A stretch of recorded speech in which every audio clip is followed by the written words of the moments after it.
এই বাংলাদেশে প্রত্যেক বছর এখন ৩৫ লাখ লোক প্যাসেঞ্জার বিদেশে যাতায়াত করে, তার মধ্যে 60%, ৬০%, প্রায় ১৮ লাখ লোক হচ্ছে আমাদের প্রবাসী। এই লোকগুলোর জন্য তো এখন আমি আলাদা এয়ারপোর্ট দাবি করতে পারি, প্রবাসী এয়ারপোর্ট বাংলাদেশ। যে আপনারা যারা ভদ্রলোক তারা ওই যে ভালো এয়ারপোর্ট দিয়ে যান, লাল গাড়ির উপর দিয়ে যান, আমার প্রবাসী এয়ারপোর্টে নো কোশ্চেন আমাকে যেতে দিতে হবে, নো কোশ্চেন আমাকে আসতে দিতে হবে। কারণ দেখবেন ওই প্লেনে ওঠার মতো লোক পাবে না। যেখানে প্রবাসী এয়ারপোর্ট, সেই এয়ারপোর্টে মানুষ গিজ গিজ করবে। সমস্ত বিজনেস, সমস্ত এয়ারলাইন্স, সমস্ত বিদেশি উড়োজাহাজ এসে নামবে ওখানে। ওই ভদ্রলোকের এয়ারপোর্টে কোন উড়োজাহাজ আসবে না, ব্যবসা করবে না, কারণ লোকই তো নাই। আমি সবকিছুরই মহাপরিকল্পনা নিচ্ছি।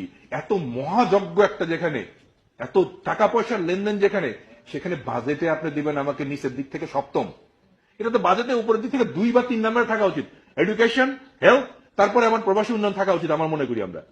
শরীফুল হাসান কি বলেন? অফকোর্স থাকা উচিত।